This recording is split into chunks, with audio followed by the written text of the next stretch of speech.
Hey everybody, I'm meteorologist Candace Campos. Thank you for joining us on News 6 Plus. And I'm meteorologist Jonathan Kegges. We are talking all about the chill. Yeah, I mean, it is going to be really cold. Oh my gosh.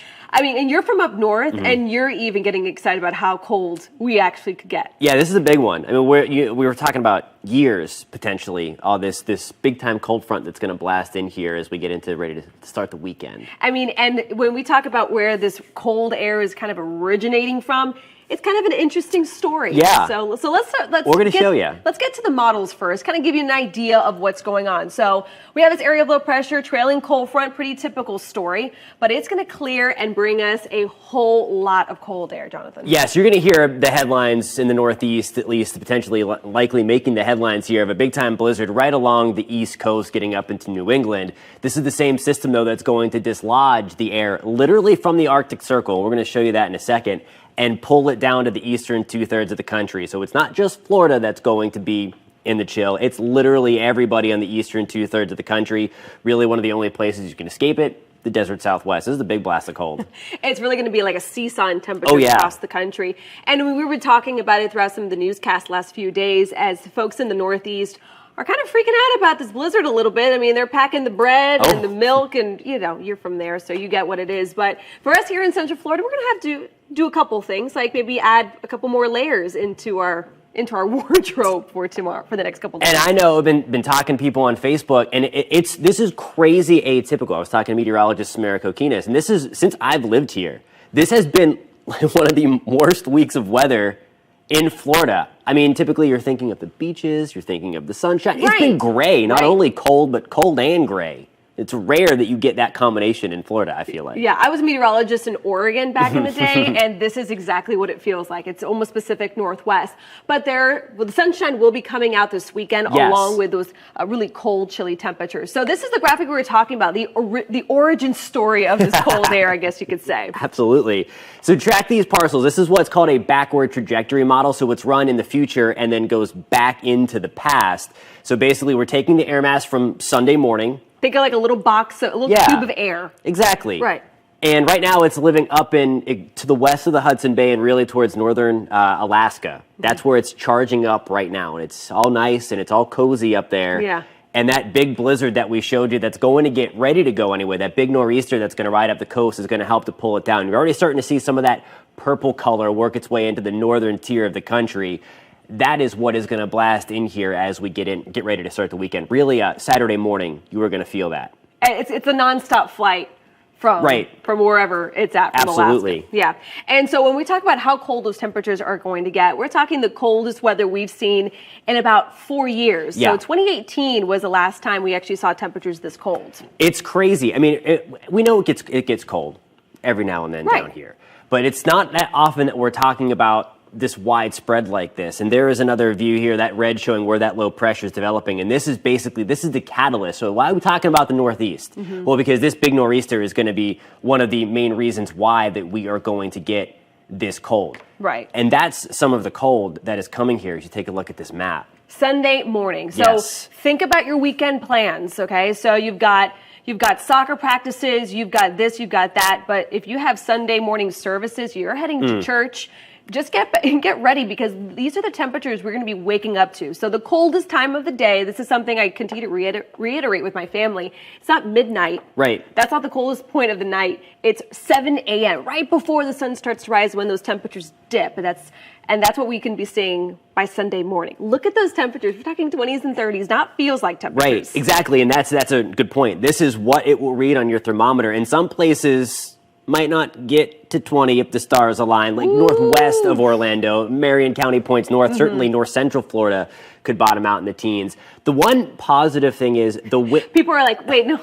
Go back to that. Yeah, wrong channel. But this is Central Florida weather. It's crazy, and I pity those who are on vacation here this week. Oh. I mean, they brought their swim trunks. Ready to go. Ready to go. It's that kind of cold. But not only is it going to be cold, but we also have that low spitting out there. It's going to also be pumping in our winds too. So not only is it going to be chilly, it's going to be cutting through your layers of clothing with that. Absolutely. With that wind. And the focus here on mainly for your impacts is going to be on Sunday morning. The wind chill is the ambient temperature. That's how you feel. It doesn't impact inanimate objects, so it's not going to impact like your car or things like that. It's going to impact how we feel. Saturday afternoon, it's going to feel like it's in the low to mid 30s all day, even with the bright sunshine out. That is what you call deceptive sunshine. But it's Sunday morning. That's what's going to be impactful to your things like you were talking about, your pets, anything outside, your plants, potentially your pipes if left not treated or not taken care of. Not wrapped. I'm staying warm. And this is not an art project from my 4-year-old. This modeling actually is showing the different possibilities here. We've got frost, you've got freeze, and then you got something on top of that, which is hard freeze in the forecast. Right, and we don't hear about that a lot. We actually verified a hard freeze last Monday morning in Ocala. We got down to 25. A hard freeze is defined as 28 degrees. Up north, that's what ends the growing season because it kills everything. Yeah, so that's why they have that hard freeze, which you'll likely see a hard freeze warning from the National Weather Service in the coming days. But in that area, in that light baby blue color there, through the 75 corridor, through Marion County, that is the best shot for that widespread hard freeze. And then you see that deep purple. Yeah. Deep purple, light purple, frost and freeze for all of Central Florida. Yeah. And as a Floridian, I know when I see a freeze, and especially those temperatures, that I celebrate a good 1-day freeze because that also helps keep down the mosquito population when everything starts ramping back up. Because it freezes and kills off all the mosquito larvae. So if you have to just, survive Florida winter for a couple of days this weekend. I mean, we'll take it. Yeah, it will pay off during mosquito season, though. So don't forget. So if you're complaining about it, at least you won't be complaining about mosquitoes. Right, you'll thank it in the summer when it starts to warm back up again. Yeah. All right, let's look at these wake-up temperatures. So, again, we're talking about Friday night, Saturday, Sunday night. This is going to be, I guess, the tale of two mornings because you have Saturday morning. It's still cold. Saturday would be a big-time weather story for us if it wasn't for what was happening Sunday morning. And this is what Jonathan was talking about. Look at your wake-up temperature. Again, 7 a.m. on Sunday. For you guys in Ocala, that's a 20-degree temperature there for us here in Central Florida. It's crazy, and some of the guidance, some of the computer models are actually colder than 20 degrees for that. So we're being cautious. Yes. I mean, no matter how you slice it, no matter what it gets to, like you mentioned before, that freeze is going to be likely through all of Central Florida. Maybe except right along the coast, maybe you might be able to get out of there. Maybe if you get that wind to come off the Atlantic just a little bit. But, I mean, it's going to be cold everywhere. And then you mentioned it again, Saturday's still cold, except you have the wind on top of that cold, so the wind chills are really going to be nasty on Saturday. So Saturday you have the wind, Sunday it's just straight up cold. Yeah, you're going to think that we were living in the Northeast the way that we are going to be reacting. Whether or not you're prepared for it or not, it's going to hit you the moment you wake up, especially when you turn on your water. That's the worst part of this cold weather is when you wake up in the morning and the water is ice cold. So again, let's jump on the bandwagon here of wind chill. Yeah. This is Saturday around 6 a.m. Not bad. I mean, still cold. Absolutely. I say not bad because just wait till you see when we advance this graphic. Right, and you'll notice here, Miko still hanging tight. The feels like temperature around 50. Saturday morning. It's going to be loud. It's going to be windy outside. This is going to be your Arctic cold front blasting right on through, so it's going to take those temperatures down. There's your warmest part of the afternoon, 3 o'clock, low to mid-30s. Yeah, I should have stopped it there, but yeah. Let's get to the meat and potatoes of what this future wind chill forecast is showing us. Now, the good news is this isn't much different for most of us than what the actual air temperature is. The wind is going to back off considerably Sunday morning. Right. But that's the thing. Once you start getting this cold, a little breeze of 5 to 10 miles an hour. What's the difference? It's going to hurt, right? Yeah. Absolutely. So maybe a couple layers, but also like a windbreaker on top of it for your Saturday. And then Sunday, it's just whatever you can, grab and put on. For sure. Might be. I'm thinking George Costanza from Seinfeld, where he has that big puffy jacket. My Seinfeld friends would know what you we're wouldn't need talking that. about. Yeah. But you can see future winds by Sunday, a little warmer, a touch warmer. Look at that. There's a 40s there. 45 the afternoon's not going to be horrible on Sunday. I mean, it'll be in the 50s. It'll be sunny. I mean, it'll be good in the sun, but still. Yeah. But now, just to kind of put this round of cold into perspective, it has been a while since we have seen air like this. I know we got below freezing just a few days ago in Ocala. But that's Ocala. And if you're watching this from Ocala, that's no disrespect on you, but you guys dip below freezing much more often compared to areas like you guys in Leesburg or Sanford, Orlando, or Daytona Beach. Right. Look at this breakdown here. I know there's a lot of numbers on here. I tried to clean up this graphic, but when you're playing with 1,400 days here, there's no nice way of putting it. But look at you guys in Sanford and Orlando. This is the longest streak where we've seen temperatures above 32 degrees. Yeah. On average, we should get a day or so of 32-degree weather maybe once a year, but that has not been the case. We are going on 4 years for Leesburg, Sanford, Orlando, and Daytona Beach. The last time we've seen freezing temperatures was January of 2018, which, by the way, Jonathan was here visiting his girlfriend at the time. Right. Well, and that's a crazy thing. I came in from Virginia. It was cold up there, ready to warm up, and it's like, all right, that one of those blasts that made it down the peninsula. So yeah, it's been that long, and we're gonna feel like that again. Yeah. By the way, soon to be wife. Soon to be wife. In a couple of weeks. Yeah. The one spot though that has a smaller stretch, but still, mentionable here is Melbourne. The last freezing temperature there was February of last year in Melbourne, topping about 357 days. So if we actually hit that 32-degree mark, which is very likely, it will be a 4-day smash there on that record. Yeah. It's going to be crazy. I mean, it's going to be cold, and it's that impactful stuff. And again, the stuff that you need to pay attention to. Right. People make fun of Floridians all the time for, okay, when it gets below 70, we're in the Ugg boots and all that stuff. Like, no, this is the stuff you need to pay attention to make sure you're protecting your plants and protecting your pipes. You call it the 3 Ps, or protect your Ps. Yeah, you got to protect your Ps. Pets, yeah. You got your people, which is an obvious. You got your pets, which we get these stories of people leaving their pets outside. And when it comes to people, I know that sounds dumb because you're like, just put on the jacket. But there's a lot of people who are going to be starting up those space heaters. They're starting up their fireplaces that they haven't started up in 4 years plus.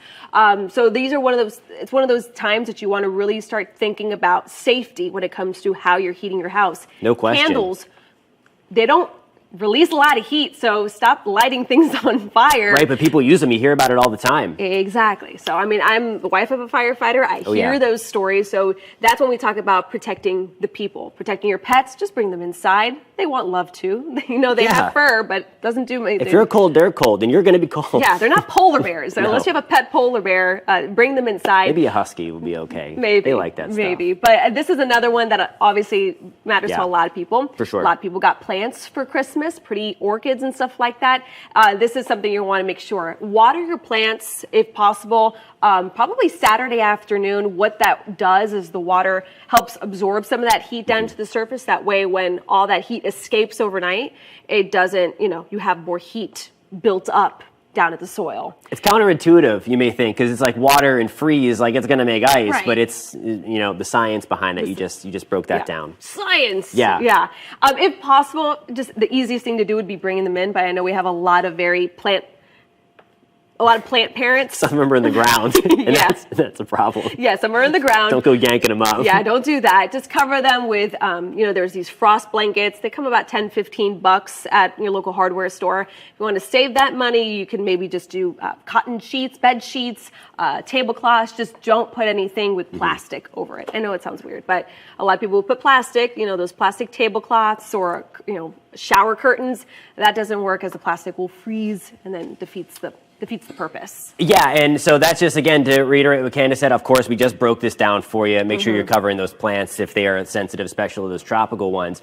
If you have outdoor pipes, this is one especially exposed to air. Now, you need an extended period of time below freezing. A lot of us aren't going to get there. We'll just barely hit 30, 31, 32. Right. So your pipes are going to be okay in that scenario. Unless they're outside, you have like a hose outside, you might want to just turn that on a little bit, let it drip. Just a little drip to keep the water moving. If the water is moving, it's not going to freeze. So just keep that in mind. This is some of the safety that Candace was just talking about the space heaters. Make sure you're paying attention to how you use them. Don't fall asleep with your space heater running. And make sure you plug the space heater into a wall. Don't use an extension cord or anything like that, because a lot of times those extension cords can't handle all the power, if you will, to run that.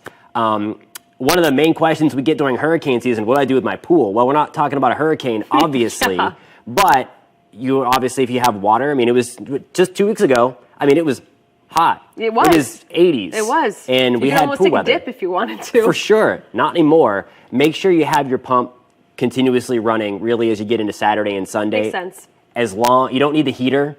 But as long as that water is moving again, that's going to prevent your pool from freezing and causing any damage to any of the parts. Or listen, if you guys want to make fun of Central Floridians for talking about how cold this weather is, I like to see you guys dealing with 95-degree weather up north. You know what I'm saying? Like, we're used to the extreme, but just the 90s extreme. I guarantee you the people that are making fun of Floridians are the ones that came here to swim. Ooh.